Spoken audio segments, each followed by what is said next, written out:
రాష్ట్రంలో మహిళలను అన్ని రంగాల్లో అభివృద్ధి చెందే విధంగా పనిచేసే నాయకుడు ముఖ్యమంత్రి నారా చంద్రబాబు అని నగర పంచాయతీ కౌన్సిలర్ బోదిరెడ్డి గోపి తెలిపారు.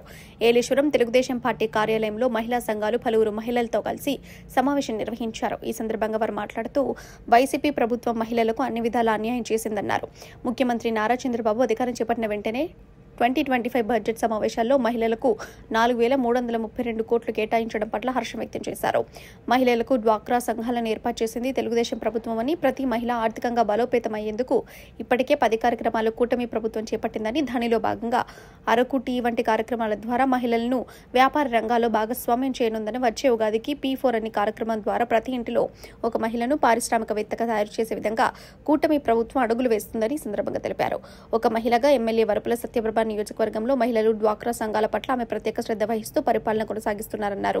ఈ కార్యక్రమంలో ఆసుపత్రి అభివృద్ధి కమిటీ చైర్మన్, వైస్ చైర్మన్లు వాగు రాజేష్, జొన్నడ వీరబాబు, కౌన్సిలర్లు ఎండగుడి నాగబాబు, అనంతరాపు రాజు, పెండ్ర శ్రీను, సామంతుల గోపి, కొరడ కృష్ణ, బుగుతా శ్రీను తదితరులు పాల్గొన్నారు. 66.4% ఉంటే కేవలం మన ఆంధ్రప్రదేశ్లో దాదాపుగా 96.2% నేరాల రేటు, అంటే మహిళల పట్ల జరిగే అరాచకాలు, అన్యాయాలు, నేరాల రేటు ఉంది. అంటే ఆ ప్రభుత్వంలో మహిళల పట్ల ఎంత చిత్తశుద్ధితో పనిచేశారనేది కూడా మీరు గమనించవచ్చు. కల్తీ మందు, గంజాయి, సారాయి విచ్చలవిడిగా జరగడం ద్వారా ఇటువంటి అసాంఘిక కార్యక్రమాలని ప్రేరేపించినటువంటి ప్రభుత్వం వైసీపీ ప్రభుత్వం అని చెప్పి సందర్భంగా తెలియజేస్తా ఉన్నాం. చంద్రబాబు నాయుడు గారు ముఖ్యమంత్రిగా ఉన్న టైంలో 0 వడ్డీని 5 లక్షల రూపాయల వరకు ఇంప్లిమెంట్ చేస్తూ ఉంటే వైసీపీ పార్టీ పాదయాత్రలో జగన్మోహన్ రెడ్డి గారు దాన్ని 10 లక్షల రూపాయలు మీకు 0 వడ్డీ ఇస్తామని చెప్పి మాయమాటలు చెప్పి అధికారంలోకి వచ్చిన తర్వాత దాన్ని కేవలం 3 లక్షల రూపాయలకి కుదించి మహిళలను మోసం చేసినటువంటి ముఖ్యమంత్రి, మహిళలను మోసం చేసిన పార్టీ ఏదైనా ఉందంటే అది వైసీపీ పార్టీ అని చెప్పి సందర్భంగా తెలియజేస్తా ఉన్నాం.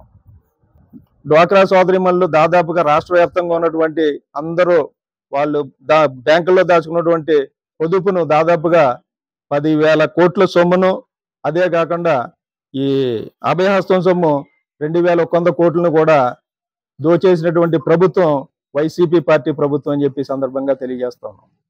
మహిళలను పారిశ్రామికవేత్తలుగా తీర్చిదిద్దాలనేటువంటి పట్టుదలతో ప్రతి మహిళకు బ్యాంకింగ్ సెక్టార్ ద్వారా రుణాలు అందజేసి ఆర్థిక అభ్యున్నతికి పాటుపడేటువంటి ముఖ్యమంత్రి కానీ ప్రభుత్వం కానీ ఉందంటే అది టీడీపీ ప్రభుత్వం. కానీ గత 5 సంవత్సరాల్లో అటువంటి స్కీమ్స్ని కానీ అటువంటి కార్యక్రమాలన్నింటినీ కూడా తీసి మహిళల పట్ల వాళ్ళకు ఉన్నటువంటి చిత్తశుద్ధి ఏంటి అనేది కూడా వాళ్ళు నిరూపించుకోవడం జరిగింది. ప్రభుత్వంలో చంద్రబాబు నాయుడు గారు మహిళలు ఆర్థికంగా పరిపుష్టి చెందాలంటే చదువు ముఖ్యం కాబట్టి మహిళలు ఎవరైనా ఉంటే ఆడపిల్లలకి స్కూల్కి వెళ్ళడానికి సైకిల్ ఇవ్వాలని చెప్పి ఒక గొప్ప కార్యక్రమాన్ని తీసుకురావడం జరిగింది. గత వైసీపీ పార్టీ ప్రభుత్వంలో ఆ కార్యక్రమాన్ని కూడా తీసేసి మహిళల పట్ల వాళ్ళకున్న చిత్తశుద్ధి ఏంటి అనేది ఈ కార్యక్రమం ద్వారా కూడా తెలుస్తూ ఉంది. అరాచకమైనటువంటి కార్యక్రమాలని చేస్తూ పూర్తిగా కాన్స్టెంట్ ఫిగర్ మేము చెప్పలేం, కానీ మా పార్టీ పెద్దలు, జనసేన పార్టీ అధ్యక్షులు పవన్ కళ్యాణ్ గారు కూడా గతంలో చెప్పారు. దాదాపుగా రాష్ట్రంలో 30,000 మంది సుమారు మహిళలు కానీ చిన్నారులు కానీ అదృశ్యమైనటువంటి గత 5 సంవత్సరాల్లో వైసీపీ పార్టీ ప్రభుత్వంలో అదృశ్యమయ్యారని చెప్పి చెప్పడం జరిగింది. ఇటువంటి అరాచక పాలనని తప్పించి మన ఎన్డీఏ కూటమికి రాష్ట్రంలో ఉన్నటువంటి ప్రజలు, మహిళా సోదరులు అందరూ కూడా పట్టం గట్టి ఈరోజు తెలుగుదేశం పార్టీ మహిళలకు పారిశ్రామికంగా ముందుకు తీసుకెళ్లాలనే ఉద్దేశంతో రేపు ఉగాది రోజున మన గౌరవ ముఖ్యమంత్రి వర్యులు, ఉప ముఖ్యమంత్రి పవన్ కళ్యాణ్ గారు, బీజేపీ పార్టీ పెద్దలందరూ కూడా కలిసి P4 అనే ఒక కొత్త విధానాన్ని తీసుకురావడం జరుగుతుంది.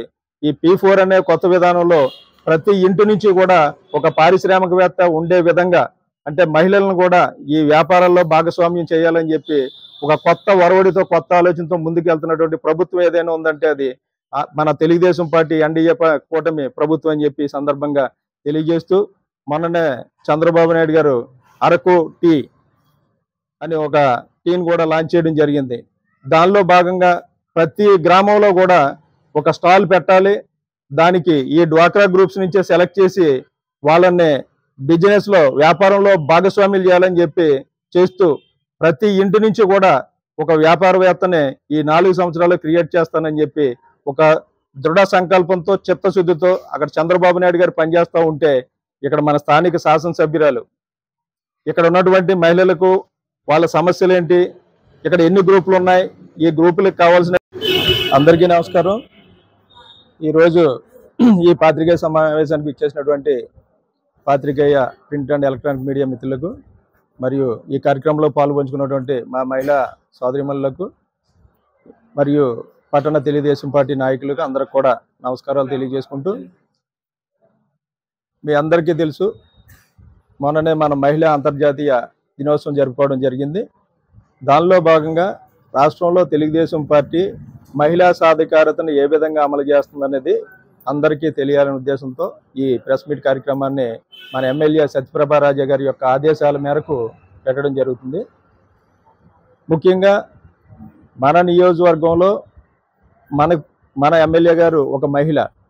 ఆమె ఈ 8 నెలల కాలంలో ఏ విధంగా ప్రజలకు అందుబాటులో ఉంటూ ప్రజా సంక్షేమ కార్యక్రమాల పట్ల ఏ విధంగా పనిచేస్తున్నారు, ఎటువంటి పట్టు వదలని దీక్షతో ప్రతి సమస్యకి పరిష్కారం వెతుక్కుంటూ ముందుకు వెళ్తున్నారని చెప్పి ఈ సందర్భంగా మహిళలందరికీ కూడా తెలియజేసుకుంటూ, రాష్ట్రంలో తెలుగుదేశం పార్టీకి మహిళల పట్ల ఉన్న నిబద్ధత గురించి మాట్లాడుకుంటే, తెలుగుదేశం పార్టీ ఆవిర్భావం నుంచి కూడా అన్న నందమూరి ఎన్టీ రామారావు గారు పార్టీ ఏర్పాటు చేసినప్పటి నుంచి మహిళా పక్షపాత పార్టీగానే తెలుగుదేశం పార్టీ ఉంది. దానిలో ఉదాహరణ నందమూరి తారక రామారావు గారు ముఖ్యమంత్రిగా చేసే టైంలో ఒక సంచలనాత్మక నిర్ణయం తీసుకోవడం జరిగింది.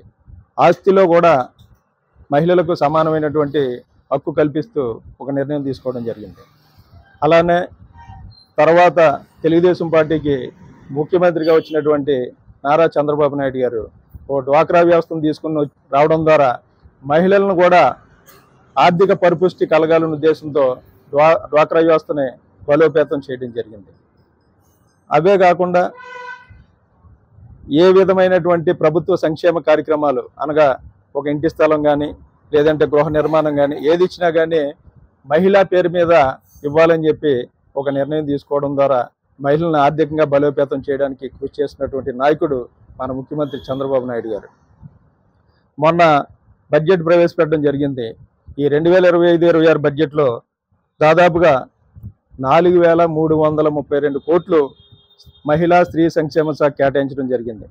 అంటే ఈ బడ్జెట్ కేటాయించిన నిధిని బట్టి ఈ ఎన్డీఏ ప్రభుత్వం మహిళా పక్షపాతి ప్రభుత్వం అని చెప్పడానికి ఇది ఒక ఉదాహరణ.